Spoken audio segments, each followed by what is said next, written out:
হৃদয়ের সুস্থতার পুরোপুরি পরীক্ষা নিয়ে অবশেষে এলো স্বস্তির জয়। লঙ্কানদের বিপক্ষে 2 উইকেটের দারুণ জয়। বিশ্বকাপ মিশন শুরু হলো বাংলাদেশের। সঙ্গে আছেন জাতীয় দলের সাবেক প্রধান নির্বাচক এবং জাতীয় দলের সাবেক অধিনায়ক মিনহাজুল আবেদিন নান্নু। আজকের ম্যাচ এবং বাংলাদেশ শ্রীলঙ্কা ম্যাচ নিয়ে কথা বলবো তার সঙ্গে। নান্নু ভাই, স্বাগত আপনাকে। টেনশনে পড়ে গিয়েছিলেন কি? অবশ্যই তারপরে একটা মাথায় সবসময় কাজ করতো, যখনই শ্রীলঙ্কা 125 রানের টার্গেট দিয়েছে তখনই কিন্তু একটা কাজ, কারণ এই পর্যন্ত যতগুলি ম্যাচ হয়েছে সব কিন্তু লো স্কোরিং। তো সেই হিসাবে একটা মাথায় ছিল যে যদি ইনকেস আর্লি কিছু 5টা বা 6টা উইকেট যদি পড়ে যায় তাহলে কিন্তু একটু ডিফিকাল্ট হয়ে যাবে। তারপরে হৃদয় আর লিটনের পার্টনারশিপটাই কিন্তু ম্যাচটা পুরো ঘুরিয়ে দিয়েছে এবং লিটন শুরু থেকে very sensible and patiently batting করে গিয়েছে। তারপরে হৃদয় তো ট্রেমেন্ডাস, যতক্ষণ ব্যাটিং করেছে দলকে একদম সামনের দিক থেকে এগিয়ে দিয়েছে। 125 রানের টার্গেটটা এভাবেই কি জেতা উচিত ছিল? আমাদের লাস্টের ইকুয়েশনগুলো যদি দেখি আমরা খুব দ্রুত উইকেট হারিয়েছি। এখানে একটা জিনিস মাথায় রাখতে হবে, আপনার এই অল্প পুঁজি কিন্তু ইউএসএ বলেন, আপনার ওয়েস্ট ইন্ডিজে যে ভেন্যুগুলিতে খেলা হচ্ছে সব জায়গায় কিন্তু কম রানের খেলাই হচ্ছে। তো সুতরাং এখানে প্রতিটা রান করা ইজ ভেরি ডিফিকাল্ট এবং উইকেটে এসে স্বাচ্ছন্দ্যের কোনো ইম্প্রোভাইজ শট খেলা ইজ ডিফিকাল্ট। এখানে আপনার বেসিকটা দিয়ে আপনার যতটুকু থাকা যায়, যতটুকু রান করা যায় ঠিক ওইভাবে চেস করতে হবে এবং আমাদের ব্যাটসম্যানরা চেষ্টা করেছে এবং সেতে টাফ হয়েছে, বাট তারপরে উইনিং সবসময় আগামী ম্যাচগুলিতে ভালো খেলার সাহসটা বাড়াবে। এই রিশাদকে দলে রাখার জন্য আপনাদের অনেক ফাইট করতে হয়েছে। আপনি যখন প্রধান নির্বাচক ছিলেন অনেক কথাও শুনতে হয়েছে আপনাকে। রিশাদের বোলিং নিয়ে আলাদা করে যদি একটু বলতেন। বাংলাদেশের লেগ স্পিনার একজন ওয়ার্ল্ড কাপে ডমিনেট করছে।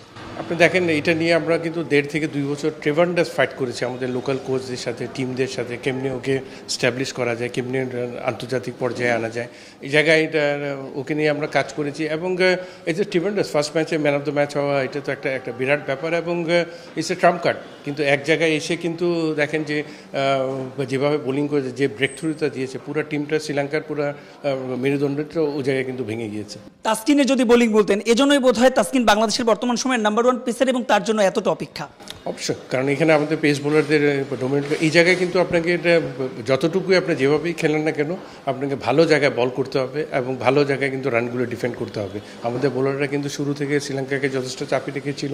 আমাদের champion bowler Mustafiz also tremendous bowl করে গিয়েছে এবং সব কিছু মিলে বলবো যে কোনো জয় সামনের ম্যাচগুলি জেতার জন্য যথেষ্ট সাহস দিবে। আমি আশা করছি যে কন্টিনিউয়াস এই প্রসেসে থাকলে হয়তো সামনের ম্যাচগুলি আর ভালো খেলবে।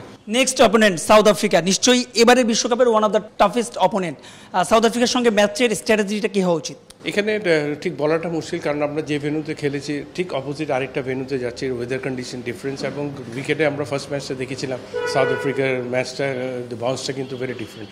তো সুতরাং ওখানে কিন্তু আগাম বলাটা মুশকিল এবং আমার মনে হয় যে ম্যাচগুলি কাছাকাছি এরকমই হবে, যেদিন যার দিনটা ভালো যাবে ওরই জয়ের দিকে যাবে। তো আমি মনে করি যে একটা ভালো প্রসেসের মধ্যে থাকলে ইনশাআল্লাহ ভালো করবে দল।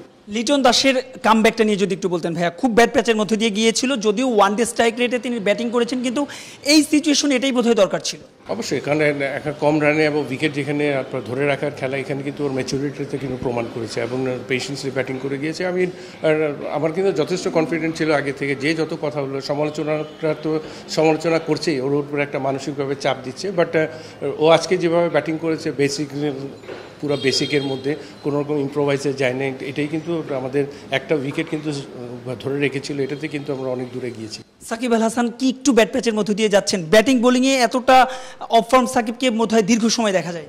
বাট একটা ম্যাচ দেখে আপনি একটা ওয়ান অফ দ্য বেস্ট প্লেয়ারকে মূল্যায়ন করাটা ঠিক হবে না, এগুলির দিকে নজর দেওয়াই ঠিক না। পুরো টিমটার দিকে দেখেন, প্রথম ম্যাচেই জয় পেয়েছে, সামনের ম্যাচগুলি জয়ের জন্য অপেক্ষা করেন। নানু ভাই, এইখান থেকে আমাদের আরও 3টা ম্যাচ রয়েছে, যদি আরও 2টো প্রতিপক্ষ বলি, অর্থাৎ দক্ষিণ আফ্রিকার বাইরেও নেদারল্যান্ডস এবং নেপাল।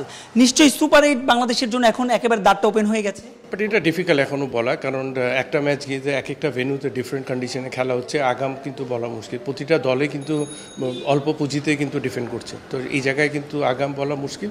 পরবর্তীতে ম্যাচ নিয়ে এখন চিন্তা করা উচিত। 10 তারিখের পরে আবার কিন্তু ওয়েস্ট ইন্ডিজে আরেকটা ভেন্যুতে যাবে, সেন্ট উইলসে। তো আমি মনে করি যে ম্যাচ বাই ম্যাচ যাওয়াতেই বেটার হবে। অনেক অনেক ধন্যবাদ আপনাকে। কথা বলছিলাম জাতীয় দলের সাবেক অধিনায়ক এবং সাবেক নির্বাচক মিনহাজুল আবেদিন নান্নুর সঙ্গে। তিনি বলছেন যে মোমেন্টামটা পেয়ে গেছে, সেই মোমেন্টামটা ধরে রাখতে হবে, তবে উচ্ছ্বাসে ভেসে যাওয়া নয়, টাইগারদের প্রমাণ করতে হবে 22 গজেই। মাহবুব রিমন, সময় সংবাদ, ঢাকা।